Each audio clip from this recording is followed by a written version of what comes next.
ténèbres de votre inconscience, vous sentez qu'on vous transporte. Vous sentez qu'on vous amène quelque part. Et au bout d'un temps indéfini, au bout d'un temps qui aurait pu être des heures, des siècles ou des secondes, vous vous réveillez petit à petit, tous les quatre, dans une espèce de salon, éclairé lui aussi par de nouveau ces formes de lumière habituelles, que vous avez vues jusqu'à présent là-dedans. Il y a un petit guéridon avec des verres, pas des cruches, comment est-ce qu'on appelle ça, des bouteilles en cristal qui contiennent du liquide, qui sont là. Vous êtes tous sur des coussins confortablement posés, et vous êtes dans une pièce qui semble fermée par une porte. Est-ce qu'on a nos armes avec nous, ou est-ce qu'on nous a enlevées? Vous n'avez plus vos équipements. Vous êtes habillés, mais vous n'avez plus votre équipement sur vous. On nous a tout pris, inventaire, tout. Pour ainsi dire, ouais.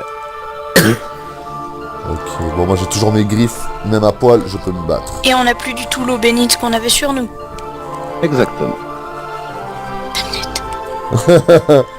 Mais t'as vu que c'est pas la goule qui habite ici, ça c'est autre chose, tu vois ce que je veux dire?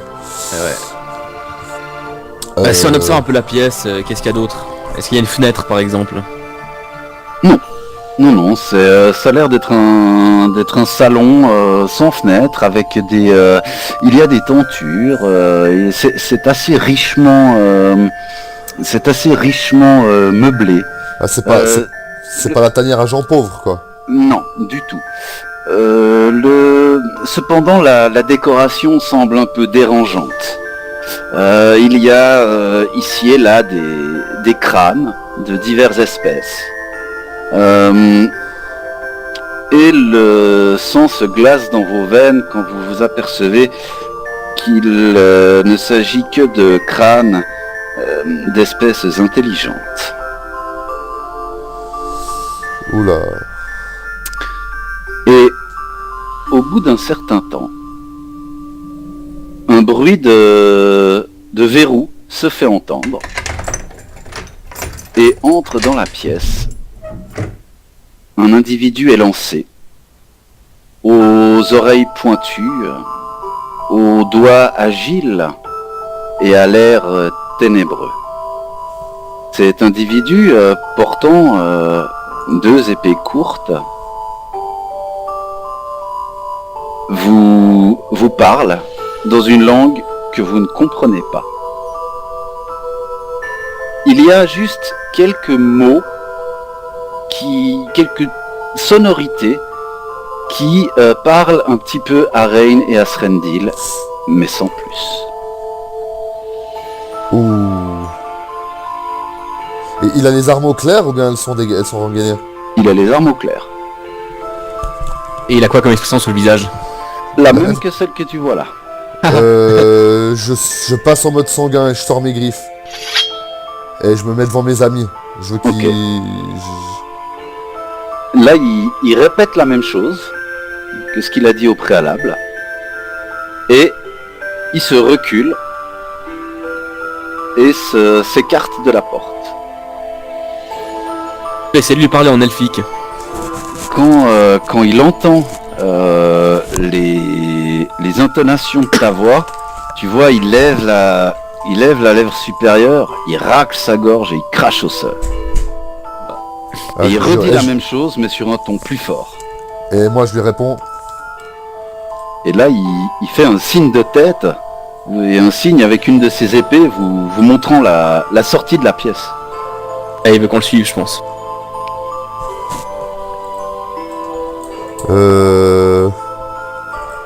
Je regarde... Je murmure un peu aux autres, l'air de leur dire... il a l'air de parler un espèce d'elfique, mais je n'arrive pas à le comprendre. Et toi, Rain, tu comprends ce qu'il raconte? Moi non plus. Mais au vu de sa réaction quand on a parlé en elfique, Lui nous a très bien compris, j'ai l'impression. ouais, je pense que ça doit être une langue qu'il doit pas aimer pour une raison inconnue. Mais inconnue. Je propose un truc, il a l'air de nous désigner la sortie. Je garde mes griffes au clair Mhm. et on s'avance gentiment, on le suit. Je sais pas si vous êtes d'accord. Ouais, je pense à faire On n'a aussi. pas tellement de choix. Ouais.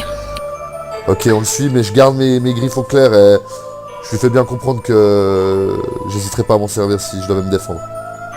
Au moment où tu sors dans le couloir, tu vois un deuxième elfe Oh.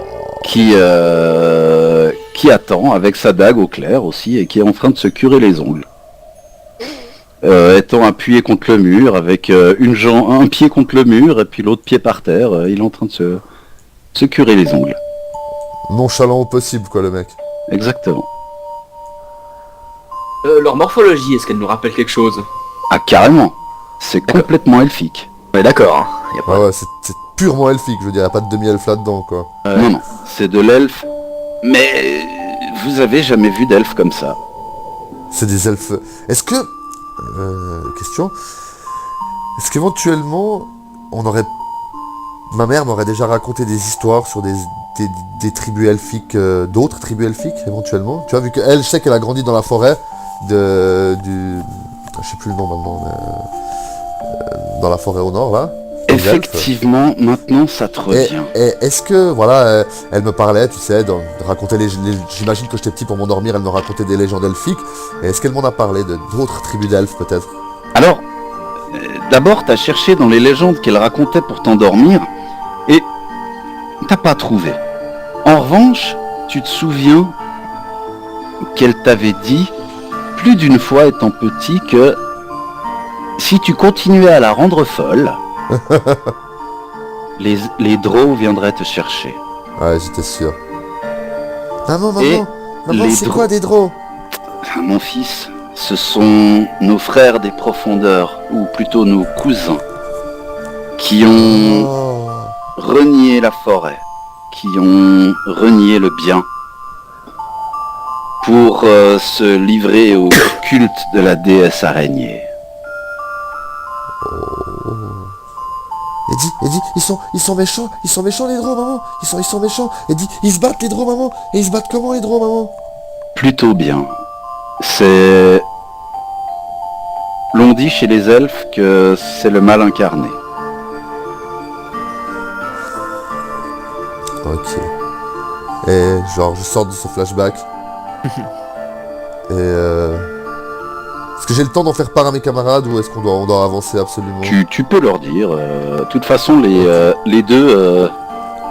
Alors, celui qui se curait les ongles, quand il vous voit sortir, il commence à marcher dans le couloir. Et suivi par vous. Et ensuite, derrière, l'elfe, le drow aux deux épées, qui ferme la marche. mais il nous Donc presse, tu as genre, ou bien? effectivement... Il vous presse pas, mais il vous montre le chemin, quoi. Ok. Je le dis un peu en chuchotant, Psst. Je crois que j'ai déjà entendu parler de ces gens-là. Ma mère me racontait souvent des légendes sur le peuple elfique et j'ai bien l'impression que ce sont ce qu'on appelle chez nous des drows, des elfes des profondeurs. Et d'après ce que j'en sais, ils sont extrêmement malsains ou tout du moins très peu recommandables. Et je continue à avancer. Et les deux drows, le drow à la dague, montre le chemin vers un petit escalier en colimaçon qui monte sur quelques mètres et il ouvre une porte qui ressemble à une porte d'entrée de prison. Et pour autant que vous avez pu le constater, il y avait effectivement d'autres salons dans le sous-sol, enfin d'autres portes semblables à celles de votre salon. Et vous débouchez dans un immense hall. Les colonnes soutenant le toit de ce hall ont l'air d'être des stalactites et stalagmites qui se seraient rejointes avec le temps. Et un escalier monumental grimpe sur votre droite et les deux draws, enfin le premier draw commence à monter l'escalier, retourne la tête vers vous et vous fait signe de le suivre. J'imagine qu'on le suit alors. Oh, on n'a pas tellement le choix. Ouais, allons-y. Vous entrez, vous montez en haut de cet escalier qui fait, c'est une volée d'une cinquantaine de marches peut-être, taillé dans une pierre d'un noir d'encre, avec quelques incrustations violettes qui courent ça et là, comme des éclairs à travers la pierre. En y regardant, si vous aviez le temps de regarder de plus près, vous vous apercevriez que ce ne sont pas des veines d'un minéral dans un autre minéral, mais ça ressemble à de la marqueterie. Comme si on avait creusé la pierre noire pour y mettre des ajouts d'une pierre violette, pour donner l'impression que ça forme des éclairs. Ok. C'est comme du marbre, mais visiblement on a mis deux pierres ensemble pour que ça ressemble à du marbre. Les rambardes qui entourent cet escalier ont l'air, c'en est pas, mais elles ont été taillées pour ressembler à des os. Ok. Comme des os longs, comme des tibias ou des choses comme ça. Et tout en haut de l'escalier, une porte tout aussi monumentale que l'escalier se tient, ornée d'énormément de sculptures, toutes ayant trait à la mort. Des crânes, des os, et encore des crânes, et encore des os. Et alors que vous arrivez chacun devant, que vous arrivez tous devant cette porte, les deux draws prennent chacun un battant. La porte s'ouvre et au fond de la pièce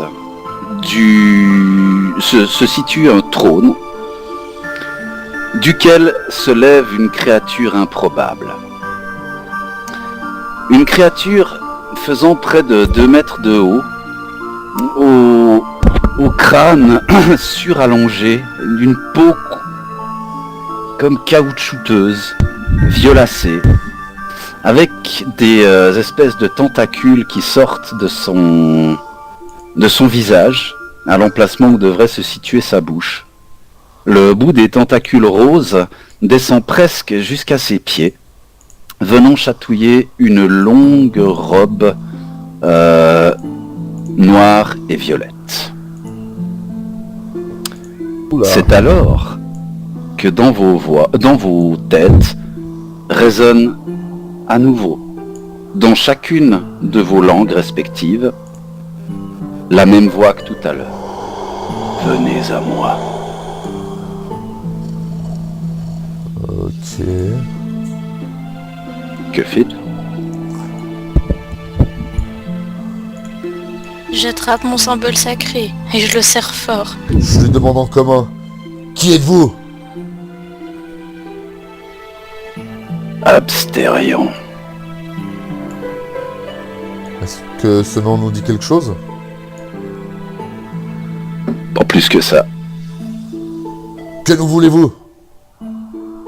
Venez à moi. Quelle raison? La pièce fait environ une quinzaine de mètres, somme toute, et il est tout au bout. Ah ouais.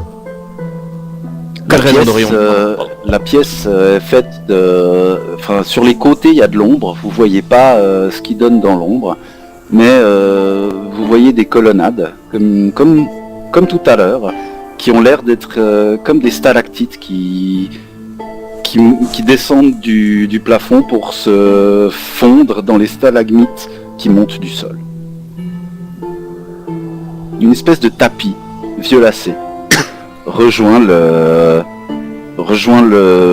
l'estrade sur laquelle se trouve le trône. Bon ben... Je regarde mes camarades et puis je fais un pas timide en avant et je regarde s'ils me suivent. Pourquoi voulez-vous que nous venions? Je suis Tilia pendant ce temps. Et là, il y a un des deux Drow qui, avec son épée, vous pousse gentiment mais fermement vers l'intérieur de la pièce. Bah on avance, qu'on n'a pas trop le choix. Non, moi je vais essayer de résister pour voir s'il devient violent le Drow. Alors, le Drow te repousse à nouveau, une deuxième fois, avec la même force, sans plus d'agressivité. Je me retourne vers lui avec les yeux un peu fâchés, puis je le fixe dans les yeux, puis je le fais comprendre que je vais pas bouger, puis que je veux des explications avant d'aller voir cette créature. Là, tu vois, il y a un des coins de sa bouche qui se soulève dans un sourire narquois, et tu entends des crépitements qui viennent de derrière toi, donc de l'intérieur de la pièce. Les autres, vous voyez que Absterion réunit des énergies et qui viennent se manifester autour de ses doigts. Et Kuro, tu te sens, tu vois qu'il y a une énergie violette qui vient autour de toi, qui t'enserre et qui te tire vers l'intérieur de la pièce. J'essaie de résister. Pas d'une façon violente, mais ça te tire fermement. Fais-moi un jet de... Je crois que c'est Fortitude, ça fait... Ouais. Fais-moi un jet de Fortitude. C'est plus fort que toi. Tu ne parviens pas à résister. Tu y vas de toute ta force pour tenter de résister. Sans succès. Tu plantes les deux freins par terre, tu tires le frein à main, tu fais tout ce que tu peux, tu jettes l'ancre, ça ne suffit pas. Tu sens que ces éclairs pas vraiment des éclairs, mais cette manifestation énergétique te tire à l'intérieur de la pièce. Tilia est déjà dans la pièce, Kuro y est entraîné. Les autres, que faites-vous? Moi je suis Tilia, je la lâche pas d'une semaine parce que c'est notre île et je veux pas qu'il arrive quoi que ce soit. J'ai mes griffes au clair, donc j'en profite pour protéger un peu mes amis. J'essaie de rester proche de Tilia, proche de Rain, mais un peu entre tout le monde quoi. Et je regarde Kuro, je vois ce qui lui arrive, tu vois, je dis putain. Je suis surpris mais je peux pas faire un geste d'agressivité parce que déjà on n'est pas armé, rien, donc je me sens un peu impuissant, hein, tu vois, ça m'énerve, mais j'ai pas trop le choix quoi. Au moment où vous avez tous pénétré dans la pièce, les deux Drow referment les portes, sans violence non plus. Ils referment simplement les deux portes, et le dit Absterion se rassied sur son trône, et vous fait signe de ses griffes d'approcher. On approche quoi du coup. Est-ce que je peux essayer de lui balancer une décharge électrique juste pour voir ce qu'il ferait? Bien sûr. Alors je lui balance une décharge électrique. Ok. Tu essayes de réunir les énergies autour de toi et en toi pour provoquer la foudre. Et tu sens que les énergies de la foudre sont absentes. C'est pas que tu n'arrives pas à les former, tu as l'impression qu'elles ne sont pas là. Comme s'il y avait un vide dans la création. Bon, je vais arrêter de résister quoi. Je crois qu'on a... Si tu veux, tu sens que l'environnement, c'est comme si l'environnement était était mort, si tu veux. T'as l'impression que la vie de l'univers est absente ici. C'est assez bizarre parce que tu n'avais pas cette impression en dehors de la salle. D'accord. C'est visiblement lié au lieu. Tu sens très bien que c'est ce lieu-là duquel aucune énergie n'émane, enfin aucune énergie de foudre n'émane, et il n'y a pas moyen de provoquer la foudre ici. D'accord. J'arrête de résister, je me laisse aller vers lui. À partir du moment où tu cesses de résister, les espèces de tentacules d'énergie se dissipent. Et